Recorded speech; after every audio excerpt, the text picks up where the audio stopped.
What's going on, ladies and gentlemen? This is Stardust here. Welcome to a new video. This time is a build video. Let me just have a drink real quick. And today I've decided to do something different. So I used to do build videos back in the day, right?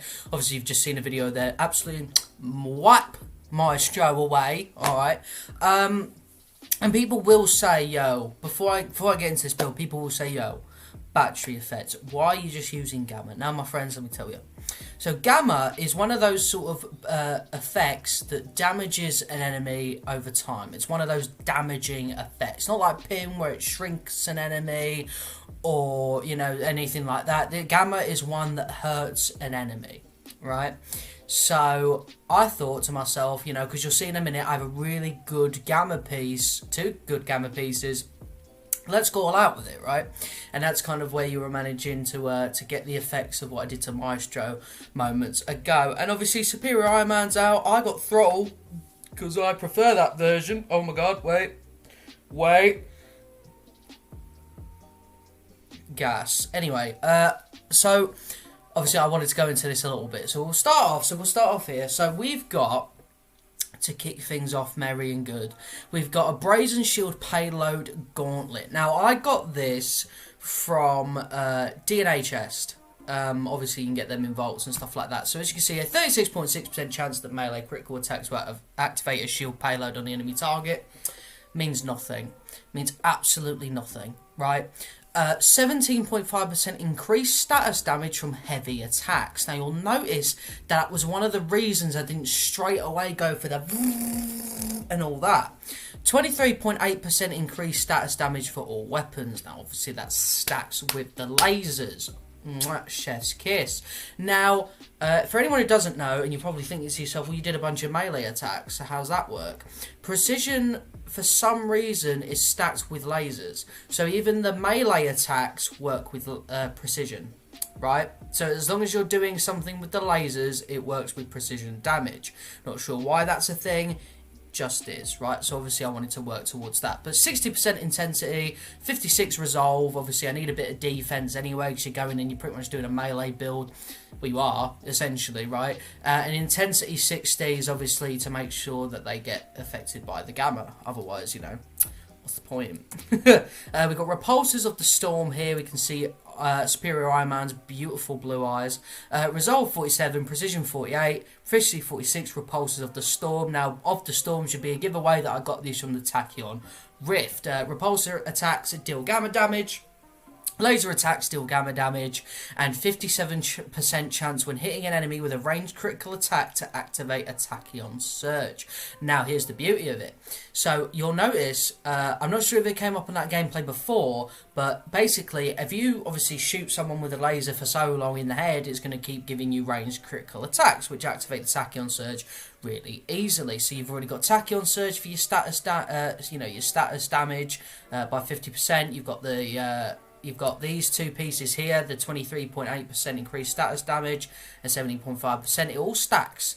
Do you know what I mean? And it all stacks to create something really beautiful.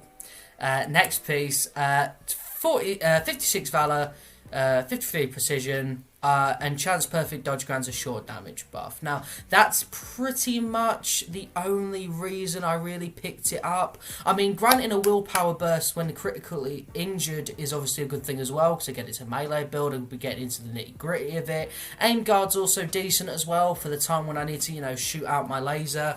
It's a good piece, but it was more for the fact of it gives me a little damage buff, and also, you know, extra precision and a bit of valor can't hurt anyone. Now, this next piece is a bit that I pretty much built this entire build around.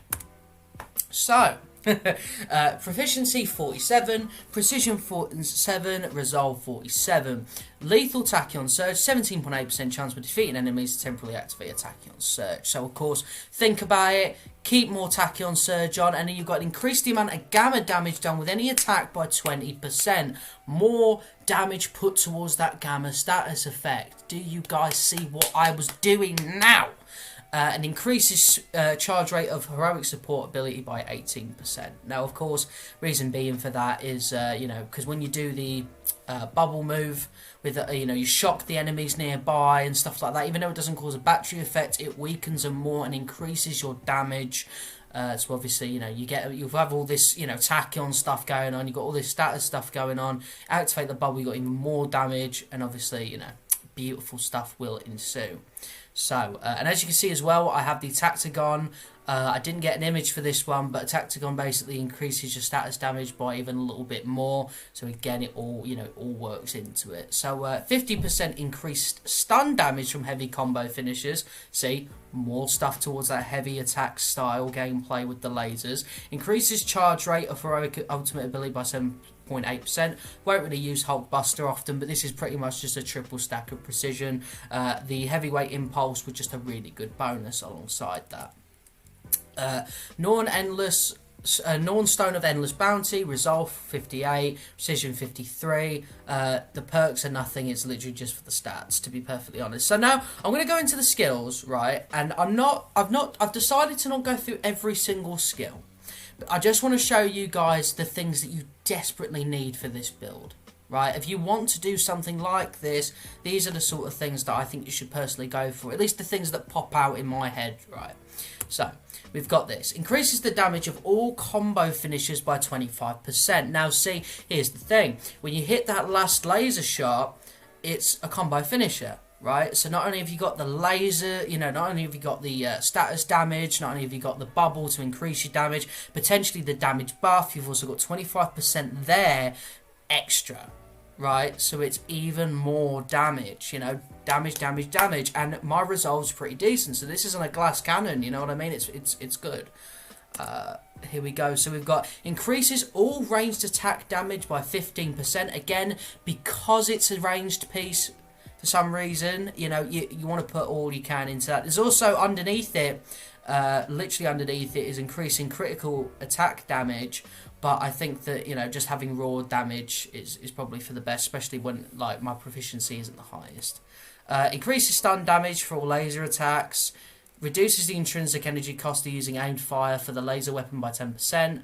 And it decreases the intrinsic energy cost for laser attacks by 10%. Now, I don't think anyone needs to tell you this, but when it comes to this, as you can see at the top row, above the lasers, it's repulsors, underneath is missiles. If you're going for one specific, ranged attack, you want to just fill out those slots, to be perfectly honest. If you want to go for a hybrid, you can, obviously, but that's what I would recommend. So, increases damage for all attacks while overcharged by 12.5%. Now, here's the thing. The support heroic overcharges Iron Man, so you've got that 12.5% extra damage boost when you're in the overcharge state. Again, you're stacking damage relentlessly. You know what I mean? There's no, especially with the bosses, if you manage to stack literally everything you possibly can, they'll probably go down faster than the video I had shown previously.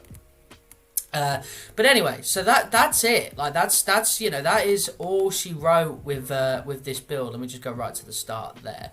So, I didn't want to go through anything too ridiculous, you know what I mean? I wanted to just show you guys kind of a good basis for this build, because if I went through literally everything, I mean, there's some stuff there that I've just put on just for the sake of it's better at the options. Do you know what I mean? It doesn't change anything. Some of these things are personal preference, but I think specifically those things that I've shown you are kind of mandatory for this sort of build. Do you know what I mean? So, I hope you guys enjoyed this. I hope you guys like this kind of new set out when it comes to build videos, because at the end of the day, right, I'm not silly. I know people that if they want to steal a build or something like that, they don't listen to all this rambling along. They'll literally pause it and they'll look through the skills and they'll go, okay, he's done that, whatever. You know what I mean? And that's totally fine. So I thought I'll make it easy for you and explain the big pieces and be done with it. You know what I'm saying? So thank you so much for watching.